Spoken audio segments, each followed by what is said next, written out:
Assalamualaikum warahmatullahi wabarakatuh. Halo Sobat Misteri Sunyi Mencekam. Bagaimana kabar Anda hari ini? Mudah-mudahan selalu dalam lindungan Allah Subhanahu wa Ta'ala. Jumpa kembali bersama kami, channel yang setiap hari selalu menyuguhkan cerita-cerita misteri menarik. Dan kali ini kami sudah menyiapkan sebuah kisah misteri yang berjudul Warisan.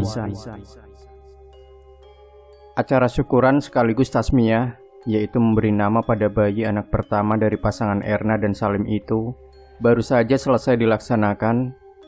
Makanan yang disediakan untuk tamu di dapur pun masih lumayan banyak, bukan karena tidak ada yang datang, tapi memang keluarga Erna memesan makanan yang lumayan banyak, bahkan lebih banyak dibanding tamu-tamu yang datang. Oleh ibunya Erna, makanan-makanan yang masih tersisa itu dibagi-bagikan kepada para tetangga, karena memang mereka sangat dekat dengan para tetangga di sekitar rumahnya. Erna merupakan anak kedua dari Bu Masnah dan Pak Abdullah. Orang tua Erna memang punya nama baik di desa tersebut, karena selain kaya, orang tua Erna juga terbilang sangat sering membantu orang-orang, terutama para tetangganya yang mengalami kesusahan. Erna juga memiliki seorang kakak bernama Kamil. Saat itu Kamil juga sudah berkeluarga dan memiliki 2 anak.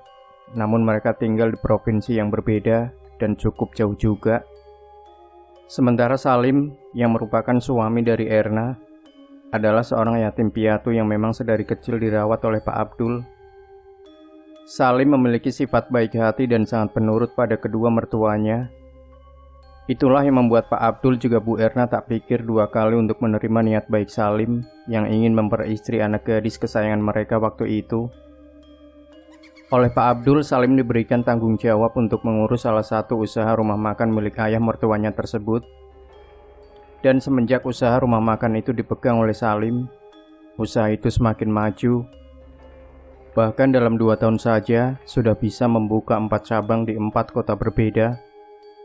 Sementara Kamil yang merupakan anak pertama Pak Abdul dan Bu Masnah, tidak tertarik untuk ikut menjalankan usaha keluarganya. Ia lebih memilih untuk bekerja di salah satu PT yang bergerak dalam bidang pertambangan. Pak Abdul pun tak menghalangi kemauan Kamil, karena Pak Abdul sangat menghargai keputusan dari anak-anak dan menantunya. Selama tinggal di provinsi yang berbeda, Kamil sangat jarang mengunjungi orang tuanya. Dalam 1 tahun paling hanya sekitar 2 kali mereka pulang, itu pun tidak lama, hanya beberapa hari saja. Sementara Erna dan Salim memang tinggal serumah bersama Pak Abdul dan Bu Masnah. Erna juga memiliki usaha kecil-kecilan, yakni sebuah konter pulsa di pinggir jalan. Namun bukan Erna sendiri yang jaga, ia juga memiliki 2 karyawan di konter tersebut. Siang itu, Erna dan ibunya yang sedang asik mengobrol soal mengurus bayi. Tiba-tiba mereka mendapatkan kabar dari orang kepercayaan ayahnya, bahwa ayah Erna, yaitu Pak Abdul, terjatuh saat sedang mengecek salah satu pabriknya. Seketika setelah mendengar kabar tersebut, Bu Masnah menjadi panik dan tak karuan. Karena memang Pak Abdul ini orangnya selalu rutin kontrol kesehatan ke rumah sakit setiap 2 minggu sekali. Dan selama ini Pak Abdul tidak menderita sakit apa-apa. Erna yang melihat ibunya sudah sepanik itu, mencoba untuk menenangkan sang ibu. Meskipun ia juga sangat khawatir dengan ayahnya. Bergegas Erna menelpon Salim agar bisa secepatnya menyusul mereka ke rumah sakit. Sesampainya Erna di rumah sakit, ia terkejut melihat keadaan ayahnya yang terlihat sangat mengerikan. Bagian ujung jari dan kukunya berwarna merah dan kebiruan, mirip seperti lebam atau darah beku. Ayahnya masih belum sadarkan diri, sementara ibunya terus menangis sambil sesekali memanggil nama suaminya. Tidak lama Salim datang dengan raut wajah yang tak kalah sedih. Ia memeluk Erna yang menangis terisak melihat keadaan sang ayah. "Sabar, Dik, sabar. Ayah tidak akan kenapa-napa," ucap Salim menenangkan istrinya. Malamnya Pak Abdul sadar, bibirnya mulai membiru. Dengan terbata-bata Pak Abdul memanggil nama istri dan anaknya. "Ayah sangat kesakitan. Rasanya kaki tangan ayah mati rasa. Rasanya kaki dan tangan ayah mati rasa," ucap Pak Abdul. Bu Masnah, Erna, dan Salim yang mendengar ucapan Pak Abdul terlihat sedih. Namun mereka bertiga harus menyemangati Pak Abdul dan meyakinkan bahwa Pak Abdul pasti akan sehat kembali. Akan tetapi takdir berkata lain, dan sekitar pukul 6 pagi, Pak Abdul meninggal dunia. Erna yang sudah berada di rumah sangat terkejut mendengar kabar itu. Ia masih belum percaya, namun ketika jenazah ayahnya tiba di rumah, Erna terduduk lemas di lantai, air matanya tak terbendung lagi. Sementara Salim terus mencoba menghubungi kakak iparnya, yakni Kamil yang tinggal di luar provinsi. Namun Kamil dan istrinya tidak ada yang menjawab telepon. Putus asa karena tak ada juga yang mengangkat, akhirnya jenazah Pak Abdul dikebumikan tanpa kehadiran Kamil. 2 hari setelah pemakaman, barulah Kamil menelpon. Ia beralasan 2 hari yang lalu ia terkena musibah saat bekerja. Ibunya pun terisak menjelaskan kabar duka tentang ayahnya. Akhirnya di hari keempat, Kamil beserta anak istri dan juga mertuanya pun tiba di rumah Bu Masnah. Terlihat tangan Kamil diperban, entah musibah seperti apa yang sudah terjadi padanya. Tangis sedih kembali terdengar di dalam rumah itu. Besan Bu Masnah, yakni mertua dari Kamil, memeluknya untuk menenangkan. Kamil tertunduk, raut wajahnya terlihat begitu sedih. "Sakit ayah sangat aneh, Kak," ucap Erna terisak. "Aneh bagaimana?" tanya Kamil menghapus air matanya. "Ayah tidak ada keluhan sakit. Bahkan baru 3 hari setelah cek kesehatan. Dan semuanya aman. Ayah sehat, Kak. Tapi anehnya di pabrik, ayah malah tiba-tiba terjatuh dan tak sadarkan diri. Ujung jari serta kuku tangan dan kaki membiru. Bahkan bibir ayah pun membiru, Kak," ujar Erna menjelaskan. "Tapi aku rasa itu normal, Bisa saja ayah terkena serangan jantung kan?" jawab Kamil. "Ayah tidak punya riwayat sakit jantung, Kak. Aku malah berpikir, apa jangan-jangan ayah kena santet." "Sudahlah, jangan memperkeruh suasana duka ini dengan dugaan-dugaan tak masuk akalmu itu," ujar Kamil mengakhiri percakapan mereka saat itu.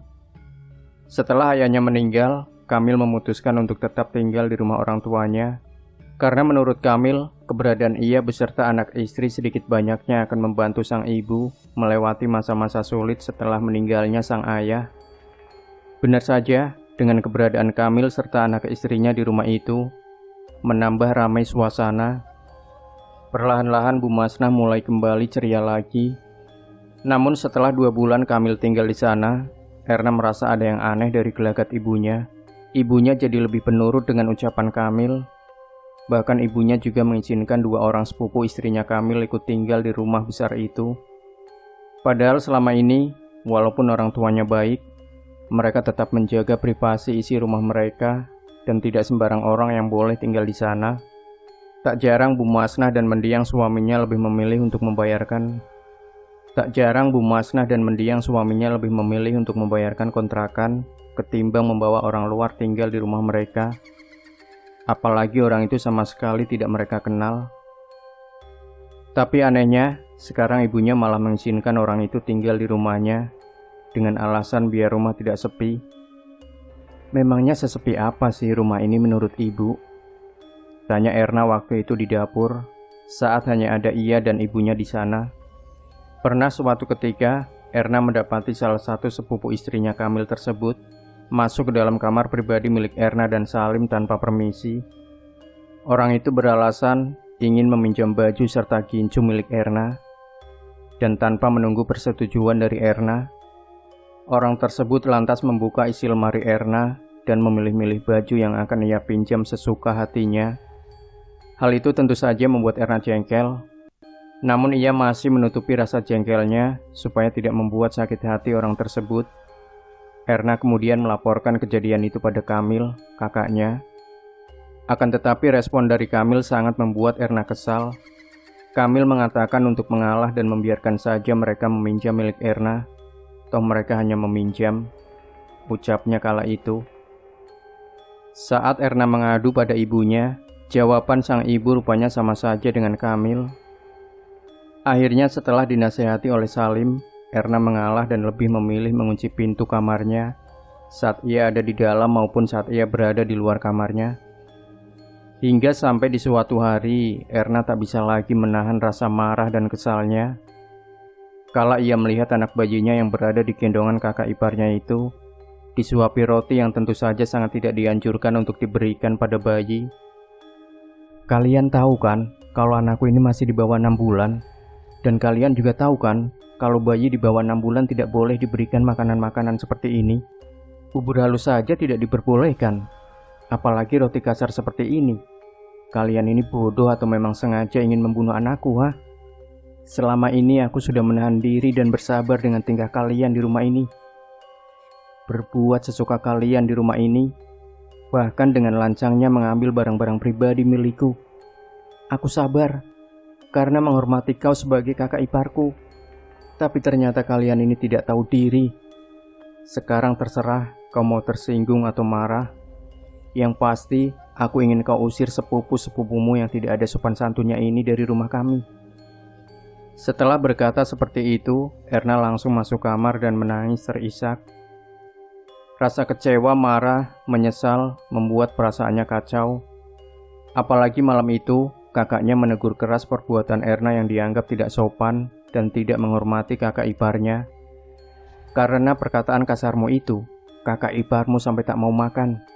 Dia terus menangis di dalam kamar. Memangnya sefatal itukah yang mereka lakukan sampai kau melontarkan ujaran kebencian padanya? Ya, sangat fatal. Mereka memberi makan anakku yang belum cukup umur dengan roti. Kalau sampai anakku kenapa-kenapa, siapa yang mau tanggung jawab? Kakak jangan hanya menyalahkan aku dong, tapi lihat juga kelakuan istrimu itu. Hanya karena istriku memberi makan anakmu roti, kau sampai seperti itu padanya. Apa kabarnya kau dan aku yang waktu bayi diberi makan sewaktu usia 2 bulan, hah? Apa kita sekarang sudah mati? Atau sakit parah? Dasar lebay. Nafas Erna bergemuruh mendengar perkataan kakaknya itu. Sudah salah malah dibela. Tentang kau dan aku yang diberi makan sejak usia 2 bulan itu adalah kesalahan dan ketidaktahuan orang tua kita. Tapi sekarang zaman sudah berubah. Bukannya lebay, Kak. Tapi aku seperti ini karena ingin melindungi anakku. Apa itu salah? Aku tidak mau dengar lagi masalah ini. Dan kau harus minta maaf pada istriku, ujar Kamil. Mata Erna melotot. Ia mendengus kesal mendengar ucapan kakaknya itu. Aku tidak mau minta maaf, karena bukan aku yang salah, ucap Erna pada suaminya. Meminta maaf bukan berarti kamu salah, Dek. Lalu aku harus mengalah lagi dan membiarkan mereka melakukan sesukanya pada anakku. Itu baru roti yang mereka suapkan ke anakku. Kalau selalu dibiarkan, bisa saja nanti berbagai macam makanan yang dia beri ke anak kita. Salim terdiam. Erna memang sedikit keras kepala. Tapi meski begitu, Erna adalah perempuan yang baik. Keras kepalanya keluar hanya jika ia menemukan sesuatu yang salah. Malam itu Erna tak sengaja mendengar percakapan antara Kamil dan ibunya. Dalam percakapan itu, Kamil meminta ibunya untuk mengambil lagi usaha rumah makan yang diurus oleh Salim. Aku sudah berhenti bekerja di tambang demi menjaga ibu. Jadi apa salahnya kalau aku meminta sebagian usaha rumah makan itu? Lagi pula, Salim tak akan punya waktu mengurus keempat cabang itu, Bu. Sementara aku punya banyak waktu sekarang. Dan lagi ada istriku dan sepupunya yang akan membantuku, bujuk Kamil. Tidak bisa begitu dong, Kak. Toh ada beberapa pabrik dan usaha lain yang bisa kakak urus. Jadi kenapa mau mengambil alih yang sudah diurus Salim?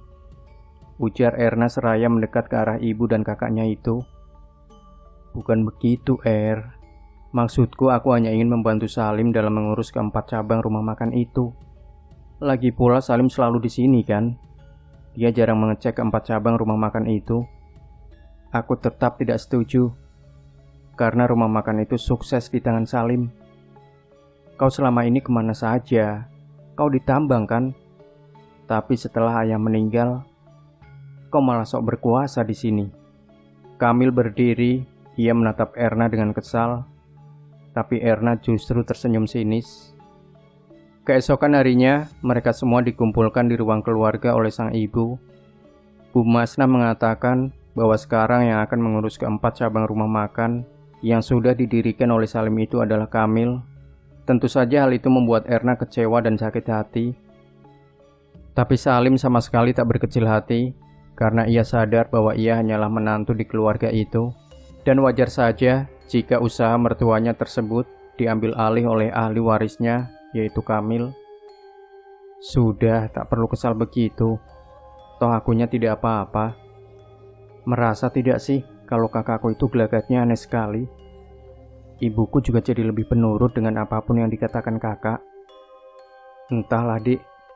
Meninggalnya Abah juga aneh sekali kan? Apa jangan-jangan kakak iparku yang melakukan itu? Melakukan apa? Menyantet ayah dan menundukkan ibu, supaya mereka bisa menguasai warisan. Kalau memang seperti itu, aku tidak akan membiarkan mereka. Sudahlah, itu hanya dugaanmu saja, belum tentu benar. Tapi kalau dipikir-pikir memang akhir-akhir ini banyak kejadian tak masuk akal. Nah, benar kan? Apalagi semenjak kedatangan dua sepupu iparku itu. Salim mengangguk membenarkan perkataan istrinya. Malam itu saat Erna baru saja selesai mandi, ia mendengar ada suara gemuruh angin di salah satu kupingnya.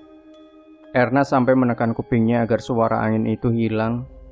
Namun, bersamaan dengan hilangnya suara angin tersebut, tiba-tiba ada seekor kalajengking yang entah dari mana datangnya, merayap tepat di atas bahunya. Erna yang sebelumnya tidak mengetahui sesuatu apa yang berada di bahunya itu, lantas langsung meraih makhluk itu dan melemparkannya ke dinding. Saat ia melihat kalajengking tersebut, Erna langsung berteriak ketakutan. Salim yang sedang menggendong anaknya di depan televisi seketika berlari menghampiri Erna. Ada apa, Dik? Ada kala berjalan di bahuku. Mana? Tidak ada, Dik. Ada. Tadi ku lempar ke dinding. Entah kemana dia sekarang. Aku takut sekali. Apa jangan-jangan aku kena gigit? Mustahil kalau terkena sengatannya kamu tidak merasa sakit, Dik. Sengatan kala itu sakit. Malah lebih sakit dari gigitan lipan. Iya ya. Syukurlah. Berarti aku tidak terkena sengatan kala itu, ucap Erna. Ribuan kalajengking memenuhi kamar. Beberapa mulai berjalan mendekat ke arah selimut di mana Erna tengah meringkuk ketakutan. Suara nafasnya bergemuruh, tapi meski begitu, ia seperti tak bisa mengeluarkan teriakan. Tubuhnya juga terasa berat saat digerakkan. Tidak hanya itu, suami dan anaknya ternyata tidak berada di kamar itu. Di mana mereka? Entahlah. Dengan gerakannya yang sangat berat itu, Erna mencoba mengusir kalajengking yang sudah berada di atas kasur. Dan beberapa saat kemudian, Erna terbangun dengan keringat dingin membasahi wajahnya. Ya Tuhan, syukurlah tadi itu ternyata hanya mimpi, gumam Erna. Ia melihat suami dan anaknya sudah tertidur pulas. Kejadian-kejadian aneh mulai Erna alami, tepatnya setelah ia mengusir dua sepupu iparnya tersebut. Dan hari itu, lagi-lagi Erna mendapati Kamil yang terus merayu ibunya untuk memindahkan semua harta menjadi atas namanya, termasuk satu rumah makan yang dikelola oleh Salim. Mendengar hal itu, tentu saja Erna tidak tinggal diam. Ia memaki-maki kakaknya yang menurutnya begitu egois dan gila harta. Ayah meninggal dengan keadaan tidak wajar, dan semenjak kakak datang kemari, ibu jadi aneh. Ibu selalu menuruti apa kata kakak. Dan semenjak saudara sepupu istrimu itu kemari, rumah ini terasa seperti bukan rumah saja. Dan kemarin malam aku mengalami hal aneh. Dan mimpi aneh yang aku yakin ada hubungannya dengan ilmu hitam, santet. Kamil menarik napas panjang. Ia menatap adiknya itu dengan tatapan yang sulit diartikan. Ya, memang benar. Dugaanmu itu memang benar. Keluarga kita disantet. Dan pelakunya ada di sekitar kita. Bersamaan dengan waktu meninggalnya ayah, aku hampir celaka, hampir mati. Andai kedua sepupu istriku itu tidak menolongku, ujar Kamil. Mereka kemari itu pun sebab ingin menolong kita, menolong keluarga kita, Baju-baju dan barang-barang yang mereka ambil dari lemarimu itu, semuanya sudah diletakkan benda yang tak baik. Mereka menyelamatkan kamu, Erna terdiam. Ia bimbang, haruskah percaya pada kakaknya? Entahlah, Erna benar-benar bingung. Akhirnya Erna pergi meninggalkan ruangan itu dan kembali masuk ke kamarnya. Kakakku bilang kalau keluarga ini disantet, dan dia juga bilang kalau bersamaan dengan waktu ayah meninggal, kakakku hampir mati, dan kedua saudara sepupu iparku itulah yang menolongnya. Mereka kemari pun dengan niat menolong keluarga itu. Cerita Erna pada Salim. Benarkah? Entahlah dik, aku juga bingung. Tapi kejadian-kejadian ini memang harus diselidiki. Tadi aku ada cerita dengan salah satu karyawan kita. Katanya dia punya kenalan orang yang paham dengan hal-hal seperti itu. Dia juga memberikan alamat orang itu padaku. Oh ya? Di mana rumah orang itu? Apa tidak sebaiknya besok kita datangi dia? Ujar Erna. Aku ragu, Dek. Jangan sampai hal-hal seperti ini memecah belah keluarga kita. Aku tidak ingin kehilanganmu. Maka dari itu, kita harus ke rumah orang tersebut untuk mencari tahu. Syukur-syukur kalau orang itu bisa tahu siapa yang menyantet keluarga ini, ucap Erna. Salim menggaruk kepalanya, menunjukkan bahwa ia merasa ragu dengan keputusan Erna. Besok kita datangi orang itu ya. Mau tak mau Salim pun mengangguk. Pagi-pagi sekali Erna dan Salim berangkat. Kamil menatap kepergian adiknya itu dengan tatapan yang sulit diartikan. Sekitar 2 jam perjalanan, akhirnya mereka tiba di jalanan sepi yang samping kiri kanannya hanyalah kebun karet. Apa iya di sini tempatnya? Katanya sih di sini, tapi aku jadi ragu. Semoga sajalah kita tidak salah jalan, jawab Salim. Akhirnya setelah beberapa belokan naik turun, mereka tiba di sebuah desa terpencil.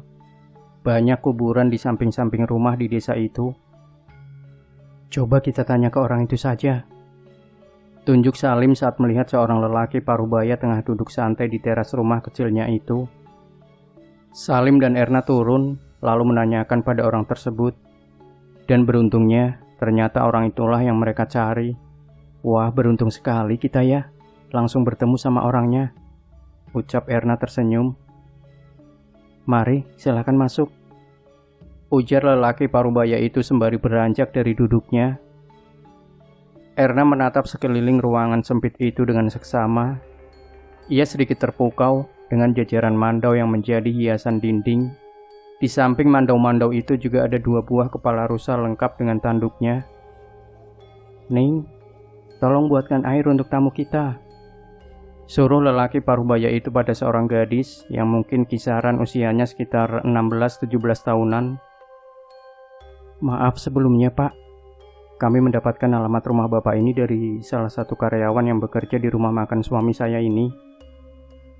Dan setelah suami saya menceritakan tentang Bapak, kami memutuskan untuk kemari. Beruntungnya kami tidak tersesat jalan. Jadi Pak, almarhum ayah saya itu awalnya sehat-sehat saja. Bahkan tidak ada riwayat sakit jantung dan lain-lain. Tapi anehnya, hari itu ayah saya mendadak jatuh tak sadarkan diri, Pak. Dan tidak lama setelah itu, ayah saya meninggal dunia. Oh ya, sebelum meninggal itu, ujung-ujung jari tangan dan kakinya membiru. Ayah saya meninggal seperti tidak wajar, Pak. Belum lagi setelah kakak saya datang, ibu kami menjadi aneh. Seperti lebih pendiam dan penurut dengan semua yang kakak saya katakan atau suruh. Saya juga sering mengalami hal-hal yang tidak masuk akal dan mimpi-mimpi aneh, cerita Erna. Nah, terakhir kakak saya itu mengatakan kalau ada yang menyantet keluarga kami. Tapi entah kenapa hati saya berat mengatakan kalau kakak ipar saya itulah yang melakukan santet ini, lanjut Erna. Lelaki parubaya itu terdiam. Ia hanya menatap Erna dengan tajam. Keluargamu memang disantet, dan pelakunya masih dalam keluargamu sendiri. Mata Erna seketika melotot mendengar ucapan orang itu. Siapa, Pak? Siapa orang yang tega itu? Dan apa niatnya sampai menyantet keluarga kami? Motifnya ini tentang harta. lebih tepatnya harta warisan. Berarti dugaan saya benar kan, Pak? Kalau pelakunya adalah kakak ipar saya. Kakakmu juga terlibat dalam hal ini. Untuk kesekian kalinya mata Erna melotot. Ia kaget sekaligus tak percaya kalau kakak kandungnya lah yang selama ini menyantet keluarganya sendiri. Namun, kejadian-kejadian aneh di rumah dan tingkah aneh ibunya sudah lebih dari cukup untuk meyakinkan itu semua. Ditambah lagi kakaknya membujuk ibu mereka untuk mengambil alih semua usaha rumah makan yang dikelola oleh Salim. Aku tidak menyangka kakakku tega menyantet ayah kandungnya sendiri, menyantet keluarga kita. Gumam Erna dengan nada hampir tak terdengar. Jadi bagaimana, Pak? Apa yang harus kami lakukan untuk melawan santet itu? Ujar Salim bertanya. Lelaki itu terdiam sejenak, lalu menatap Erna dan Salim bergantian. Ada satu cara, tapi jika dilakukan cara ini akan mengancam nyawa kakakmu. Erna terdiam sesaat, lalu kemudian ia mengangguk. Tidak apa, Pak. Toh dia juga yang memulai. Jangan, Dek. Kita mengalah saja. Biarlah mereka mengambil semuanya. Kita hanya perlu sembuhkan ibu dari pengaruh kakakmu. Itu saja. Ucap Salim sembari memegang tangan Erna. Kamu tidak tahu kan rasanya berada di posisiku. Aku pun tidak ingin menyakiti keluarga sendiri. Terlebih dia adalah kakak kandungku. Tapi perbuatannya terhadap ayah dan ibu itu sudah tidak bisa kumaafkan. Biarlah dia merasakan akibatnya, ujar Erna. Salim terdiam. Jika istrinya sudah berkeras seperti itu, Salim hanya bisa menurut tanpa berani membantah. Akhirnya, atas persetujuan Erna, dukun itu pun lantas mengembalikan kiriman santet tersebut kepada Kamil. Saat tiba di depan rumah, dengan wajah merengut, Erna masuk ke dalam melewati kakaknya yang sedang duduk-duduk di teras rumah.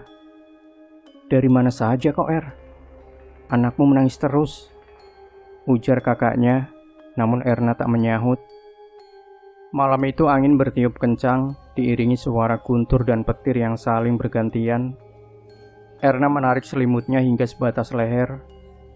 Saat ia akan memejamkan mata, tiba-tiba terdengar suara dentuman keras di dekat jendela kamarnya. Belum hilang rasa penasarannya terhadap suara itu, ia mendengar suara tangisan anaknya dari tempat tidur bayi. Bergegas Erna beranjak dari kasur dan mengangkat bayinya. Meski sudah disusui, tapi bayi itu tetap menangis dengan sangat keras. Bahkan tubuhnya sampai mengejang. Erna yang panik itu pun lantas membangunkan suaminya. Salim bergantian menggendong si bayi, namun tak ada perubahan. Bayi itu tetap saja menangis. Ya Tuhan, ada apa lagi ini? Ucap Erna terisak. Ada apa, Erna? Tanya ibunya dari balik pintu. Krieng. Entahlah, dia terus menangis setelah sebelumnya terdengar suara dentuman di jendelaku. Jawab Erna panik. Kamil, teriak ibunya memanggil. Erna melotot. Ia tak terima jika ibunya sampai memanggil Kamil untuk ikut menenangkan anaknya. Sebab Erna yakin kalau jin santet dari Kamil itulah yang telah mengganggu anaknya hingga membuatnya menangis tanpa henti seperti itu. Kamil datang dengan terkopoh-kopoh, wajahnya pucat seakan baru saja melihat sesuatu yang mengerikan. Ada apa? Tanya Kamil berusaha terlihat tenang, namun suaranya jelas sekali terdengar bergetar. Itu, keponakanmu menangis terus. Apa jangan-jangan? Bu, shh. Potong Kamil seraya mengisyaratkan agar ibunya diam dan tak melebar kemana-mana. Jangan-jangan apa, Bu? Kalian ini merahasiakan apa sih sebenarnya, hah? Ujar Erna meninggi.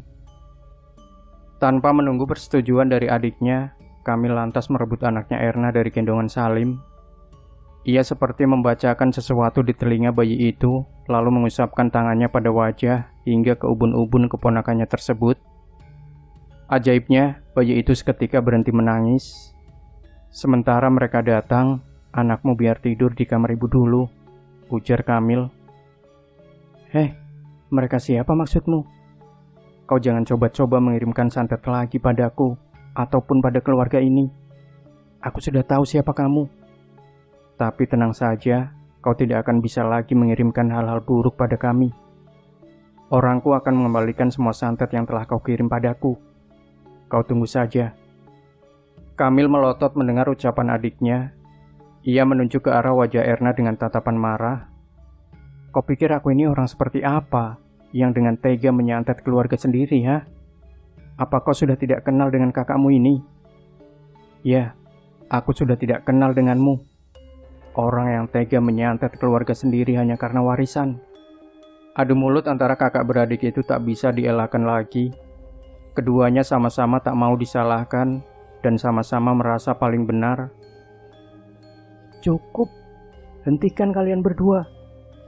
Jangan sampai tali persaudaraan kalian itu hancur karena ulah orang luar.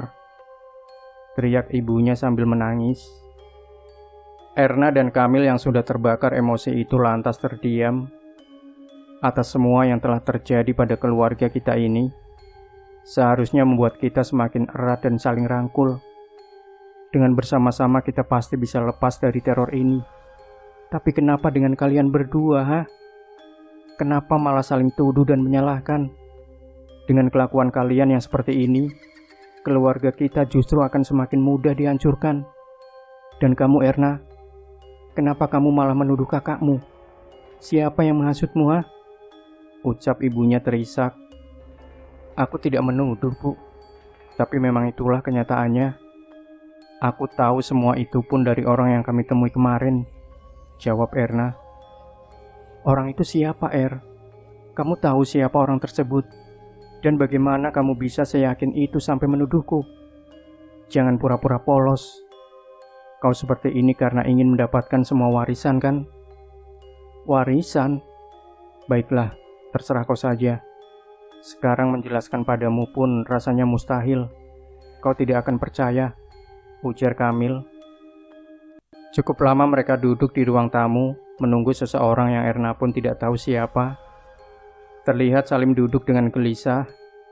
Sesekali ia menggoyang-goyangkan kakinya dan menggosok-gosok kedua telapak tangannya yang terus berkeringat. Kau kenapa? Tanya Erna berbisik.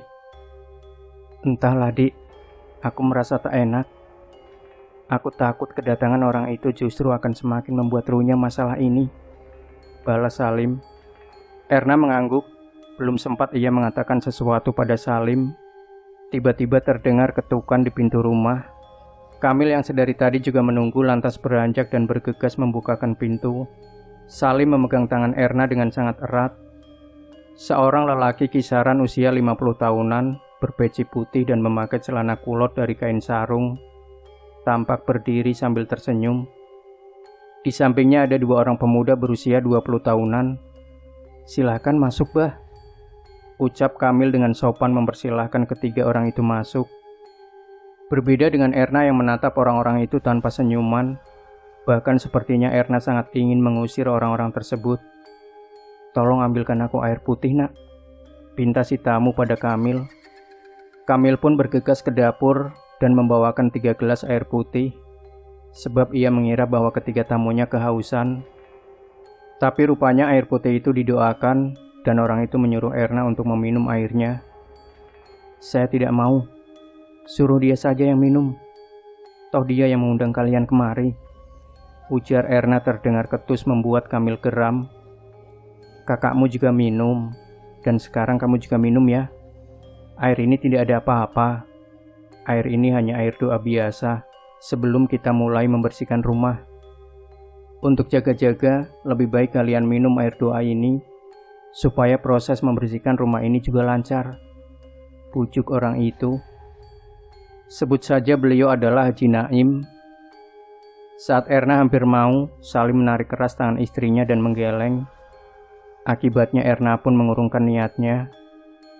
Kamil yang melihat hal itu tentu saja marah pada adik iparnya tersebut. Kau jangan ikut campur.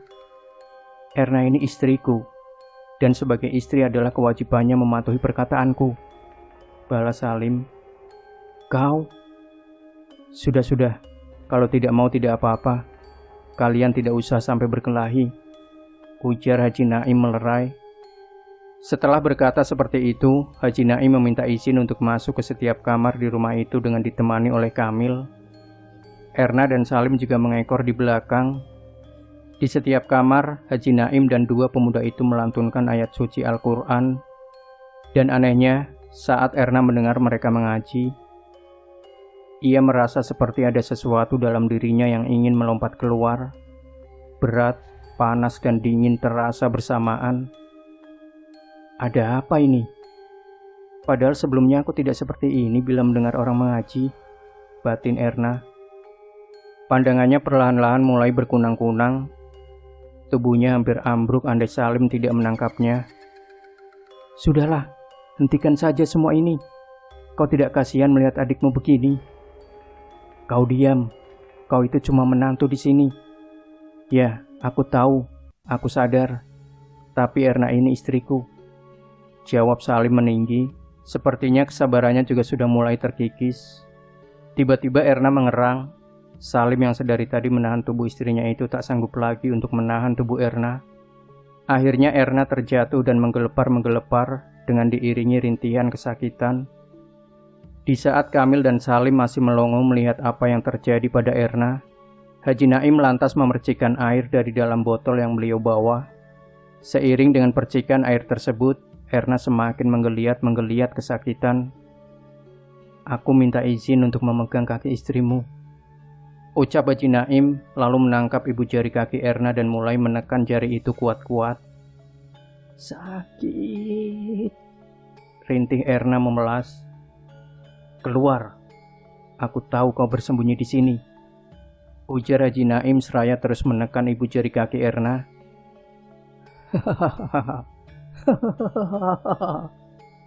Tawa Erna membuat Kamil merinding. Sementara itu ketika Salim mendengar tawa Erna, ia segera berusaha untuk melepaskan tangan Haji Naim dari ibu jari kaki Erna. Sakit, teriak Erna dengan suara menggelegar. Kau akan kusakiti jika tetap berada di sini, bentak Haji Naim seraya menepis tangan Salim.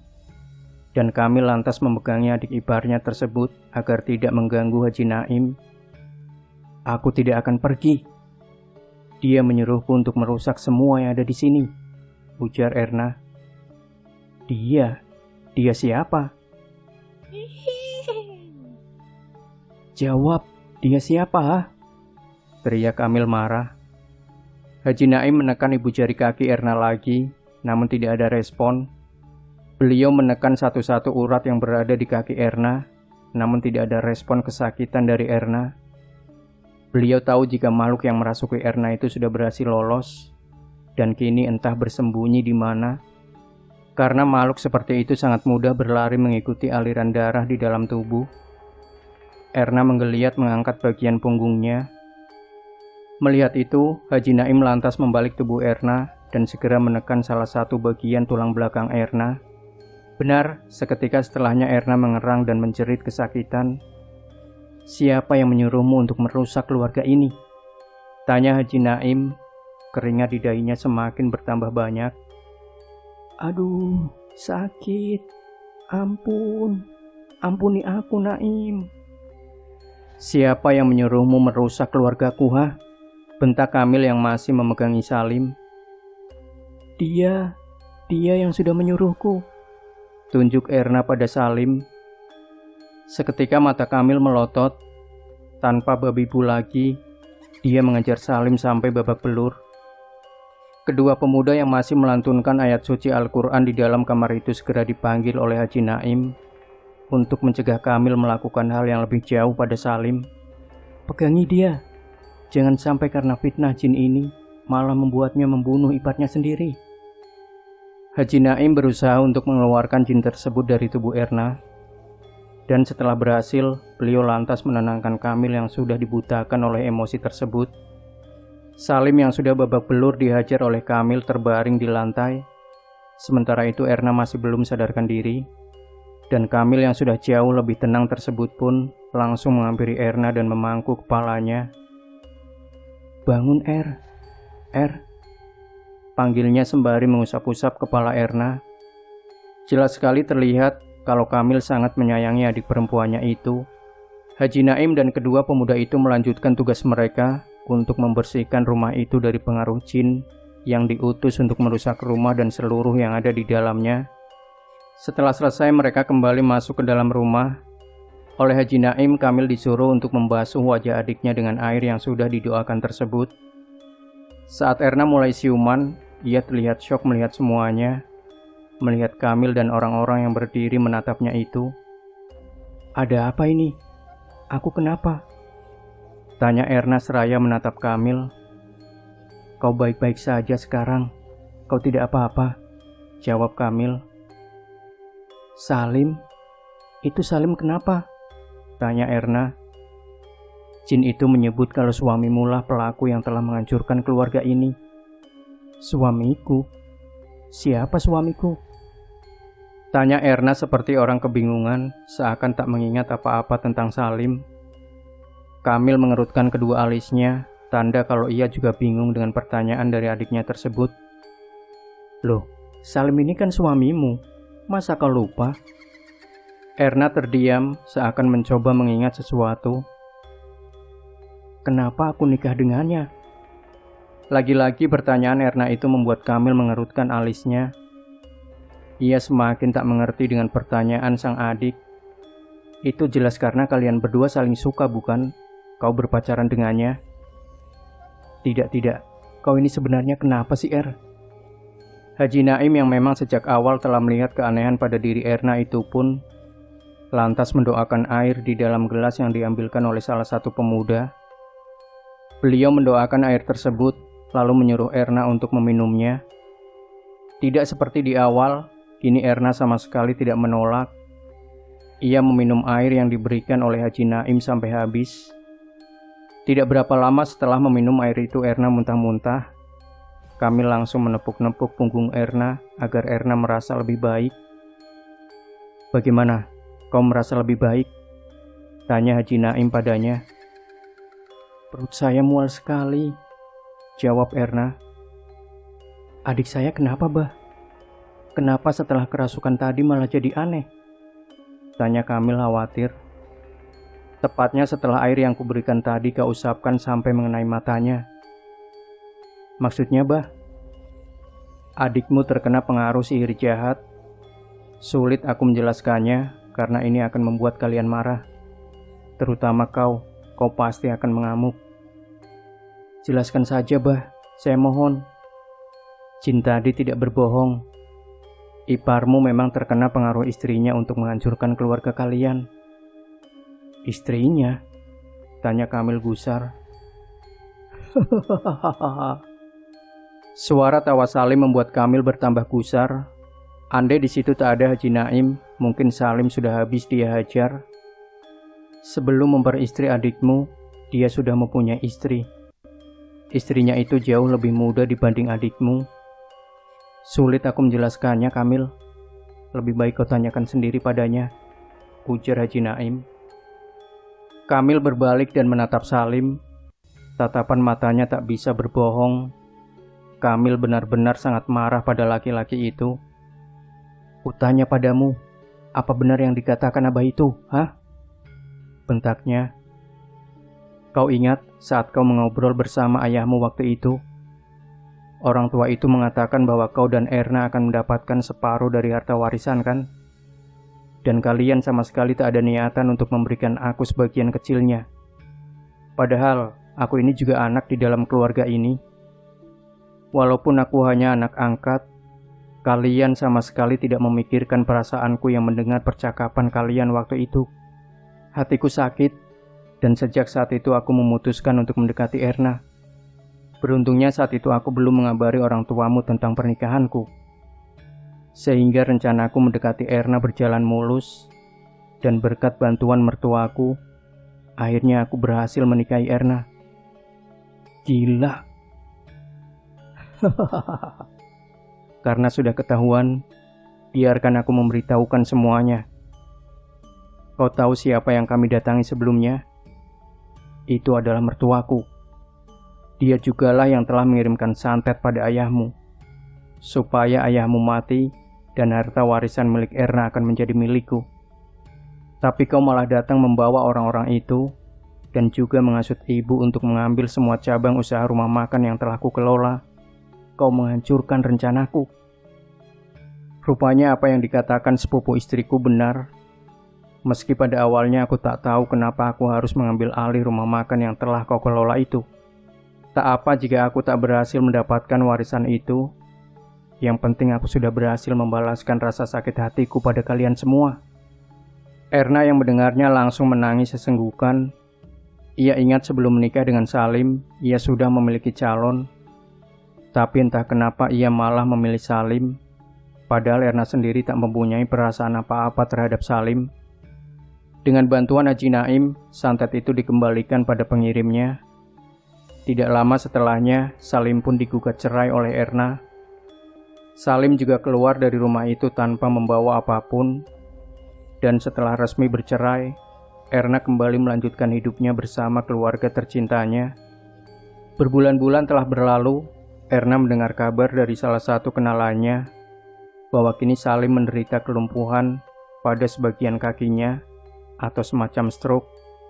Erna hanya tersenyum kecut menanggapi kabar itu tanpa komentar sepatah pun. Demikian Sobat Misteri Sunyi Mencekam, jangan lupa berikan komentar Anda, like, share video ini, subscribe channel Sunyi Mencekam, dan nantikan kembali cerita-cerita misteri terbaru dari kami. Wassalamualaikum warahmatullahi wabarakatuh.